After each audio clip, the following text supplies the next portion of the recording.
உண்டாம் நல்ல மனம் உண்டாம், மாமலரால் நோக்குண்டாம், மேனி நுடங்காது பூக்கொண்டு, துப்பாத்து திருமேனி தும்பிக்கையான் பாதம் தப்பாமல் சார்வார் தமக்கு. இந்த வீடியோவில் நம்ம பார்க்கக்கூடிய விஷயம் அப்படிங்கிறது மே மாதத்துக்கான பலன்கள்.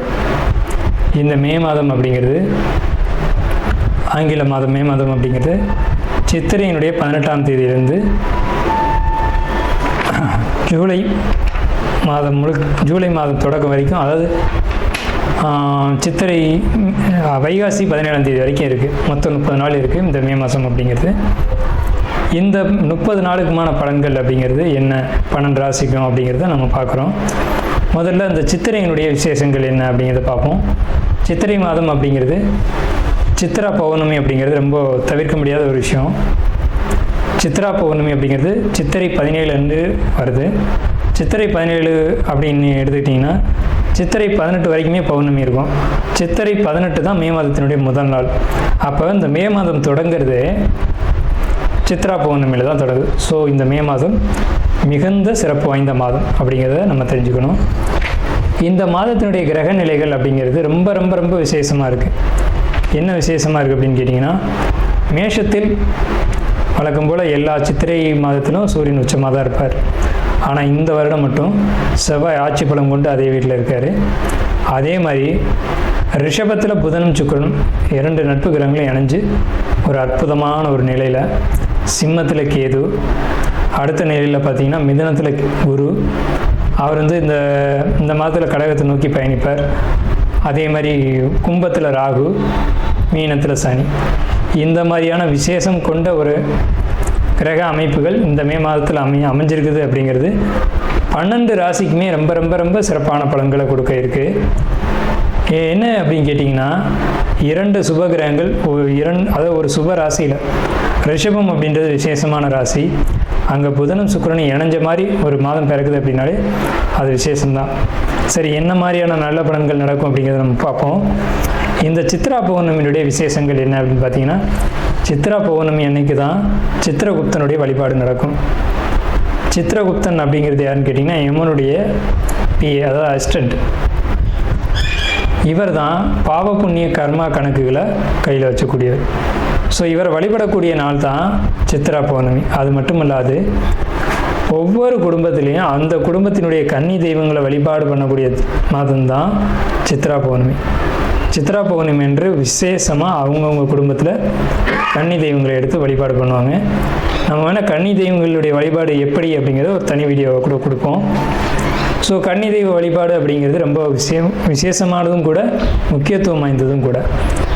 இதில் சித்திரகுப்தனுடைய வழிபாடு ரொம்ப ஒரு அவசியமான விஷயம். அதே மாதிரி திருவண்ணாமலை கிரிவலம், அவரவருடைய குலதெய்வ வழிபாடு. இதில் ரொம்ப குறிப்பிட்டு பேசணும் அப்படின்னா, அன்னதானம் கொடுக்கறது. இந்த சித்திரை மாதத்தினுடைய ஒரு உக்கிரமான காலகட்டத்தில் அன்னதானம் கொடுக்கறத காட்டிலும் நீர்மோர் கொடுக்கறது, தாகத்துக்கு தண்ணீர் கொடுக்கறது, இதெல்லாம் ரொம்ப ரொம்ப விசேஷம்.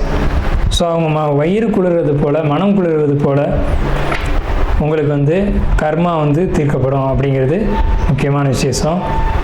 ஸோ இது முக்கியமான விஷயம். அதே மாதிரி இந்த சித்திரை மாதத்தில் கத்திரி வெயில் அப்படிங்கிறது மே மாதம் 4ஆம் தேதி அன்னைக்கு மே 28 வரைக்கும் இருக்கும். இந்த 25 நாட்களும் மக்கள் அதிகப்படியாக யாரும் வெளியில் வராமலும் சில விஷயங்களை தவிர்த்துக்கவும் வேணும். சிம்ம ராசி அன்பர்களுக்கு மே மாத பலன்கள். இந்த மே மாதத்தில் சிம்ம ராசிக்காரங்களுக்கு ஒரு மந்தமான சூழ்நிலை காணப்படும்.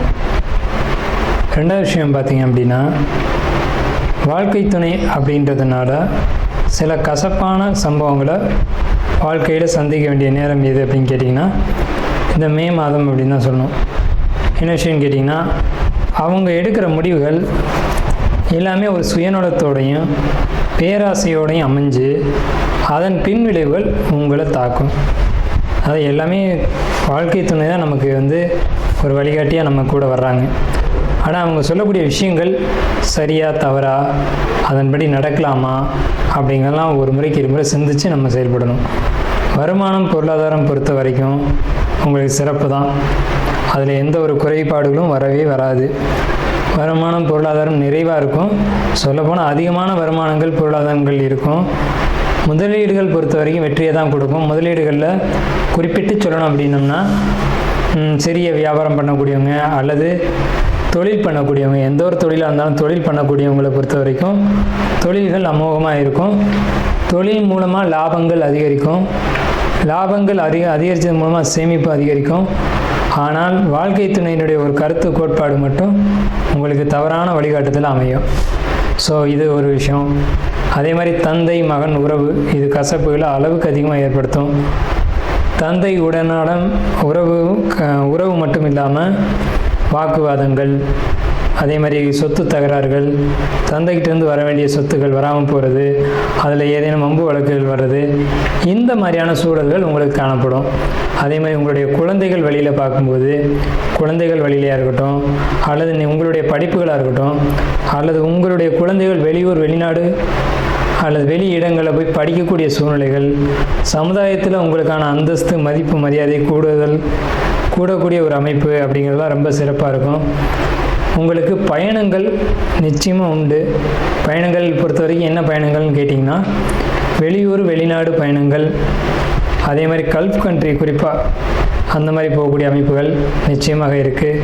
நீண்ட நாளாக முயற்சி பண்ணிகிட்ருக்கீங்க அப்படின்னா அந்த முயற்சி இப்போ சக்ஸஸ் ஆகும். அந்த முயற்சி எடுங்க, கண்டிப்பாக சக்ஸஸ் ஆகும். அதன் மூலம் வருமானம் பொருளாதாரம் இதெல்லாம் அளவுக்கு அதிகமாக உயரும். குறிப்பாக ஐடி துறை சம்மந்தப்பட்டு நீங்கள் ட்ரை பண்ணீங்க அப்படின்னா அது நிச்சயமாக நல்லாயிருக்கும். இயந்திரம், கட்டுமானம், பொறியியல் இது சம்மந்தப்பட்டவங்களுக்கு ரொம்ப சிறப்பாக இருக்குது. இது சார்ந்து நீங்கள் ஜாபோ தொழிலோ இது மாதிரி தேடினீங்க அப்படின்னா, அதுவும் வெளியூர் வெளிநாடு சம்மந்தப்பட்டு தேடினீங்க அப்படின்னா நிச்சயமான முறையில் அது உங்களுக்கு ஒரு வெற்றியை கொடுக்க தான் செய்யும். அதில் ஒரு இடர்பாடுகள் அப்படிங்கிறது இல்லை. அதே சமயத்தில் உங்களுடைய கோபங்கள் அப்படிங்கிறத நீங்கள் குறைச்சிக்கணும். தலைக்கணம் அப்படிங்கிறத குறைச்சிக்கணும். நான் தான் பெரியவன் அப்படிங்கிற எண்ணங்கள் அதிகரிக்கும். எனக்கு கீழே தான் எல்லோரும் இருக்கணும் அப்படிங்கிற எண்ணங்கள் வரும். அந்த எண்ணங்கள் பொறுத்த வரைக்கும் உங்களை ஒரு உயரத்துக்கு கொண்டு போகாது தவிர உங்களுக்கு அது ஒரு கெடுதலான விஷயங்களை நிச்சயமாக கொடுக்கும். அப்படிங்கிறத மனசில் வச்சுக்கிட்டு நீங்கள் சரியான பாதையில் போகணும் அப்படின்னா, பொதுவாகவே சிம்மராசிக்காரங்க நேர்மையாகவும் நியாயமாகவும் நடந்தக்கூடியவங்க. மற்றவங்க கருத்துக்கு முக்கியத்துவம் கொடுக்காம உங்கள் மனசாட்சிப்படி நீங்கள் நடந்துக்கிட்டீங்கன்னாவே போதுமானது. ஸோ அதுதான் சிம்மராசிக்கு ரொம்ப முக்கியமான விஷயம். இந்த மே மாத காலகட்டத்தில் பார்த்தீங்க அப்படின்னா ரொம்ப எந்த ஒரு விஷயத்தையும் நுட்பமாக யோசிப்பீங்க, நுட்பமாக சிந்திப்பீங்க. அதன் மூலம் வெற்றி கிடைக்கும். உங்களுடைய மனசாட்சிப்படி நடப்பீங்க. அதுதான் நல்லது அப்படிங்கிற ஒரு அமைப்பு இந்த மாதத்தில் இருக்குது. மற்றபடி கிரக நிலைகள், மாத கிரகங்கள், வருட கிரகங்கள் அப்படின்னு பார்க்கும்போது கிரக நிலைகள் உங்களுக்கு சாதகமான ஒரு அமைப்பில் அமைஞ்சிருக்கு. அதை பயன்படுத்தி வாழ்த்தி அமைகிறோம். நாம் இதுவரைக்கும் பார்த்த ராசி பலன்கள் எல்லாமே பொதுவான ராசி பலன்கள் தான், 12 ராசிக்குமே. அப்போது உங்களுடைய தனிப்பட்ட பிறப்பு ஜாதகம் அப்படிங்கிறது உங்கள் ஜாதகத்தில் தனிப்பட்ட பலன்களை கையில் வச்சுருக்கோம். உங்களுக்கு ஜோதிடம் சம்பந்தமான சந்தேகங்கள் இருந்தாலும் சரி, அல்லது ஜோதிடம் பார்க்கணும் அப்படின்ற எண்ணங்கள் இருந்தாலும் சரி, இல்லை ஜோதிடத்தில் சந்தேகம் இருக்குன்னு நீங்கள் நினச்சாலும் சரி, நம்ம நம்பர் கீழே ஸ்க்ரீனில் தெரியுது. அந்த நம்பருக்கு காண்டாக்ட் பண்ணி நீங்கள் எந்த நேரத்தில் வேணாலும் நம்மக்கிட்ட பேசலாம். இல்லை ஜாதகம் பார்க்கணும் அப்படின்னாலும் நீங்கள் அப்பாயின்மெண்ட் வாங்கிட்டு எப்போ வேணாலும் நம்மளை காண்டாக்ட் பண்ணி ஜாதகம் பார்த்துக்கலாம். நன்றியும் வாழ்த்துக்களும். வாழ்க வளமுடன்.